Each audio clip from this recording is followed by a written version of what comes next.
attribute to the pretty fast turnaround in 48 hours between that game and what you saw tonight? Yeah, they came out with way more intensity. We expected that, and we didn't respond. You know, you knew after a game like that, the team's always going to respond in a tougher, more physical way, and they also played just harder than us.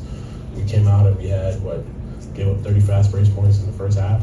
It's got to be unacceptable for us. You know, it's one of those things where you got to look each other in the eye and challenge one another, and we didn't do that tonight. We just allowed it to keep happening, even in the start of the third. That's when we've shown that we can fight through adversity, and that we just didn't do that this time. That it didn't happen, that you didn't fight through the adversity. How shocking is that to you? It happens over the course of the season, but you can't let it be recurring. You know, we've had 2 or 3 games, the 3 losses that we've had are uncharacteristic of us. You know, like we have a game where we, don't do our job and rebound in Denver. In the game that we lost to Toronto, they were just more physical and out-toughed us. In this game, they played faster than us, and they played with a little more edge. They were just playing passing lanes, gambling, because, as we know, that team is very athletic. They do a great job of getting out in transition. They're hard to beat when they do that. Keep them in the half court, you might have a better chance, but we didn't do that tonight. Hey, Grant, what makes Herb Jones a good defender from the go? What stands out about him? He reminds me, him and D. Jones are very similar. They are very unscreenable, very great length, great size, being able to not only maneuver off and on the ball, difficult to screen. Herb does a phenomenal job. He's continuing to improve. He's a guy that, I've always respected since his days at Alabama. He's going to continue to be an elite defender in this league. And for us, we just got to do a better job of getting our players, better opportunity if we're playing against a guy like that. And they did a different, game plan, putting him on the screener, putting him on Lively, so that way we don't get the rolls behind on Valanciunas. And we try to, attack Val. They did a good job of Channel 5, or whatever you want to call it, blitzing us and making Luka and them get off the ball. And we got to do a better job on that backside, being more present, giving those guys outlets. How concerned are you defensively?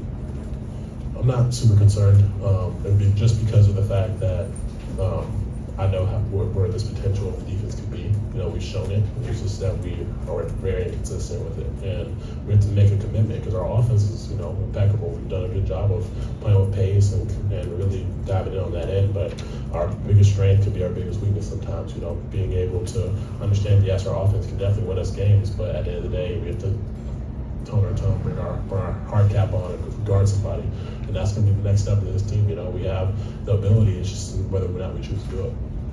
Luka obviously had one of those nights, happens, but at least he didn't have to play in the fourth, and he got another game in about 18 or 20 hours.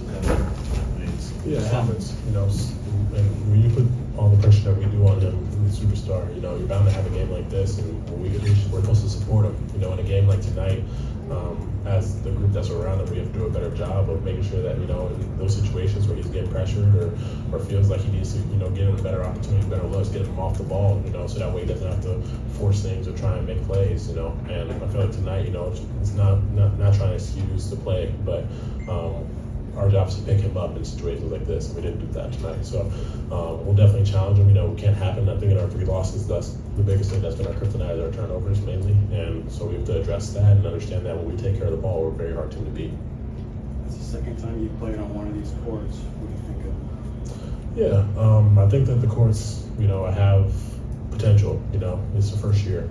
You're bound to have hiccups. You're bound to have inconsistencies, and it's a new court, so got to break them in. It's the first time anybody's playing on them, so it's definitely one of those things that has potential and can have success in the future. It's just a matter of execution.